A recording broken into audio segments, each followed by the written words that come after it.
So, eto nga pala yung first order sa shop ko na pre-love dress. So, ayan siya.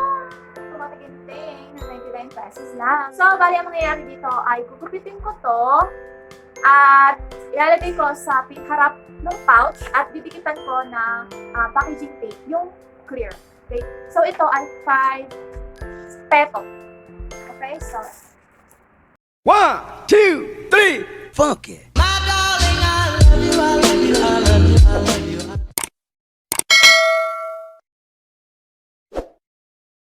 hi guys! Welcome back to my channel. So, for today's video ay pag-uusapan naman natin ang storytelling about my experience sa first order ko sa Shopee. At, yun nga, nagkaroon ako ng order kahapon lang ng gabi kasi nag-post ako ng items ko sa buy and sell group sa Facebook. At ayun na nga, magsisimula na ako ng storytelling. So, may makukuha kayo na idea kung paano kayo magkakaroon ng first order sa Shopee. Kasi di ba sabi nila, sa Shopee, kapag bago pa lang yung store mo, mahihirapan ka na magkaroon ng buyer. Kasi, una sa lahat, wala kang ratings. At pangalawa sa lahat, wala silang nakikita na sold. Or yung unlike sa iba na shop na 20,000, 1,000, 500, 100, or even 10 na sold ay meron. So, parang naisip nila na wala pa tong shop na to na benta. So, paano ko malalaman na maganda yung product niya? Kaya ang ginawa ko ay nagpunta ako sa Facebook at doon ako nag-upload ng napakadami sa kung saan lupalop ng Pilipinas ko. Pinag-aano yung aking item at sa wakas ay kagabi nagkaroon ng order. So yun lang, na talaga na almost 2 weeks akong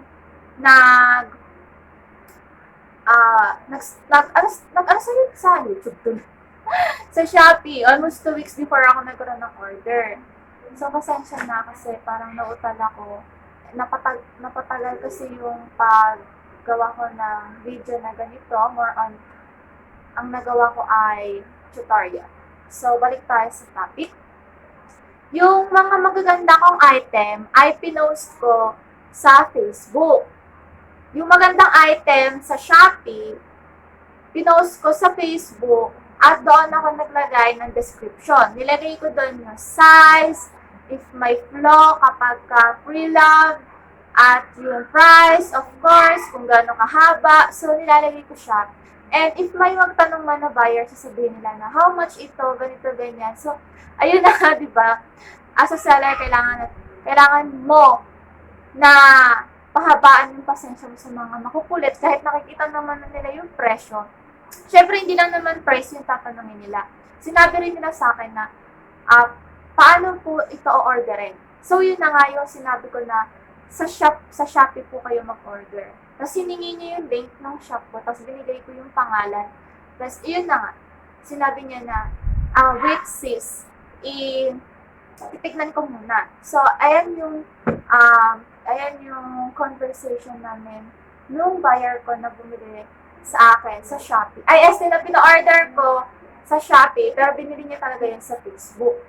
So, yun nga guys, yung tip para magkaroon ka ng first order sa Shopee, kailangan mo na mag-post ng item sa groups like buy and sell, online market. So, ito, pakatasin niyo na picture ng mga pinagpo-postan ko. And, so, ayun.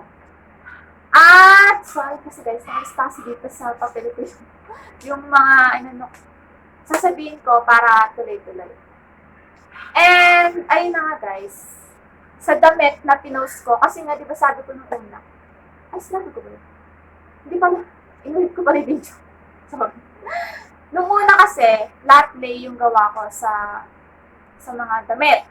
So, parang ganyan. And ganyan yung ginawa ko nung una, flat lay. Tapos, nung nagtagal-tagal, parang na-realize ko na ang pangit. Walang dating yung damit. Kaya, pinit ko siya ng sarili ko. So, tingnan niyo yung difference yung sa picture at saka yung sa baba yung flat lay at saka yung suot ko. So, nagkaroon siya ng dating. At parang, siguro ikaw, isipin mo na, wow, ang ganda naman ito, diba? Tapos, so fitted pa siya. So, nakaka-attract siyang bilhin. Kesa sa nakababa lang siya, tapos pipicturean mo, hindi mo alam kung gaano siya kaganda or kung gano'n siya kahaba. So, walang reference. Ganun. Sinasabi ko naman kung ano yung height ko, kung ano yung size ko, para malaman nila kasi suot ko yun. At, next ay, so sobrang excited ko. Hindi ko na malayan na dalawa yung nag-place order ng damit. Yes, totoo. Nung kagabi yun, dalawa silang nag-place order. Yung una, sinabi ko sa buyer na, yes, available. Kasi, it's my fault din. Nung una kasi, before, may nagtatanong sa akin sa mga damit na pinopost ko na, ate, magkano ba ito? Magkano ba ito? Available ba ito? Available ba? Ganyan. So, sinasabi ko na, oo, available. So, dalawa sila na kausap ko at hindi ko na malayan na si ate pala ay nagpunta na sa Shopee kasi binigay ko din yung link ng shop ko. Tapos, bigla na lang siyang nag-place order. Wala man lang siyang pasabi sa akin sa messenger na, sis, na-place order ko na. Tapos nakita ko na lang, kasi nag-uusap kami nung pangalawa na nagtanong sa akin. Yung pangalawa, yun yung sure, siya yung bumalik talaga. Kaya yung nauna, pinaniwanan ko sa buyer na yun, na nauna po kasi siya. Nagsabi na, o-order siya, parang in-explain niya, in-elaborate niya yung pagbili niya. Hindi ko tulad nung kanina, na wala man lang pasabi na, sis, mag-order ako. Agad-agad, tinis order. Kaya yun, buti na lang, hindi siya nagalit nung pinakancel ko. So, wala naman naging problema. So, ayan yung pag-cancel ng order niya. At ayan naman yung successful order ng isang buyer. At nga pala, dahil gusto kong panoorin yung video na to. At gusto kong malaman kung kailan yung first order ko. So, kahapon ay June 16, 2021, nagkaroon ako ng first order gabi, mga around 8 o'clock. Ganun. At nga pala guys, ay before akong magbenta sa Shopee, nung una, ang ginawa ko, nanood muna ako ng mga tutorials sa YouTube. Of course, diba? Siyempre, sa simula, wala ka namang alam. Kaya, ang gagawin ay manonood para magkaroon ka ng idea. So, sinipagan ko naman yung panonood. And to be honest, lahat ng information about sa Shopee ay nandito sa envelope na to. So, pag naman hindi ako alam, tapos nakalimutan ko yung paano ba to, ganito, ganyan. So, dito lang siya sa envelope ko kinukuha. At by the way pala guys, yung buyer ko na first buyer ko na bumili sa shop ko, yung waybill niya, hindi siya sticker. Sa bond paper ko lang siya print. Ayan. Bond paper lang siya. At ito ay 5 pesos sa computer shop. Ang mahal na. Para dati press lang to. Nakalagay, as yung sinunod, diba? Nakalagay COD. Ganun. So yun guys, nung pinaprint ko to, pinagmamasdan ko ng maigi yung waybill na to. Kasi ang dalas-dalas kong umorder sa Shopee ng kung ano-ano. At palagi ako natitingin dun sa may dalawang, sa dito guys. Ayan, sa may buyer and seller.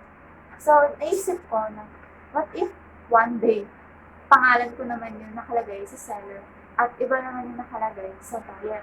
Kaya, ayun, naisipan ko na magbenta sa Shopee at sa awa ng Diyos, nagkaroon ako ng order sa panatagal ko ng dasal. Ang tagal ko iniwak kay Lord. So, ayun, nabalik na tayo dito sa topic natin kanina na saan na ba yun? Wait lang ah. Nahanap ko pa yun. Ayun na yun pala. Nanood ako ng tutorial sa mga Shopee seller sa YouTube na mga mga datihan na, tsaka yung mga baguhan, yung mga naging experience nila na worst, para pag nangyari sa akin yun, alam ko din kung ano yung gagawin ko. At hindi ko talaga makakalimutan, guys, na nahanap ko yung sagot ko sa tanong nun, sa isip ko, sa comment section lang, ng isang vlogger na seller sa Shopee. Kasi, di ba tayo, minsan, nagpo-focus lang tayo sa sinasabi nung vlogger. Katulad ko, sa sinasabi ko, sa focus kayo sa akin.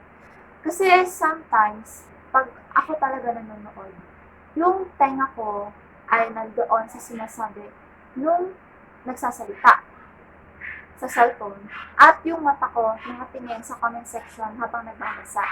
Kaya may information ako nakukuha sa tenga ko at the same time sa mata ko. Kaya nung time na yon, nang tinanong ko na, nahirapan kasi ako sa weight nung products, kaya hindi ako makapag-start talaga. Hirap na hirap yung loob ko, na hopeless ako, hindi ko talaga alam. Lalo na yung sa weight ng lip tint. So, yun, dun ko nalaman sa comment section na nagtatanong sila, hindi naman siya related sa vlog nung nagsasalita. Oo, tama. Hindi siya related doon. Tapos sinagot siya nun. Tapos, ang topic doon, ang tinanong niya is about weight. Sabi niya, ang weight po ng damit ay 0.5 kilogram. Ang isang damit, men's shirt or women's shirt. Ganon. Pero yung mga jeans ay I think nasa 1 kilo, parang ganon. Tapos, yung mga lip tint ay 0.1 empty, walang laman. 0.5 kapag may laman. So, parang ganun. Naglalaro lang naman sa 40 to 80 yung mga shipping fee. Kasi ako, ang shipping fee ko ay 80 pesos kasi nga sa provincial area ako sa Bulacan. Alam ko pagka Manila is nasa 40 to 45 lang siya. Pero kapag province, 80 pesos talaga. So, ayun na. So, yun lang. Na sa first order, relax. Before, kung nagbabala ka na magbenta sa Shopee, make sure na meron kang idea, nanonood ka muna ng mga kung ano-anong vlog ng iba na related sa tanong mo. At syempre, kung ang problema mo ay pouch sa first order mo, don't worry guys. Ipapakita ko sa inyo yung tutorial nitong last nito panoorin niyo. Naglag. Yung tutorial ng paano maglalagay ng ad note sa Shopee para mabasa ni rider. Ang nakalagay kasi doon ng first order ko ay ito. So, sabi ko dyan, first order ko, wala po akong pouch, I need po ng medium size. So, ayan yung sinulagay ko sa ad note. So, mababasa nila yan, kaya pagdating ng rider sa pick-up time, may dala na siyang pouch. Pero kasi sabi nila, much better kapag drop off sa first order. Pero kasi, kahit malapit yung branch, ayoko. Natamad ako, kaya gusto ko na lang pumunta sa rider dito. At yun naman, may ad note naman para sa pouch, at yun lang naman yung problema. Kaya, ginawa ko. So, yun lang. At panoorin nyo yung tutorial. Bye. So, punta tayo ng Shopee. And then, sa Me. And then, My Shop. Tapos, pindutin nyo yung to ship, yung sa order. And then, earn available. I-click nyo lang yung mismong item, yung orderan.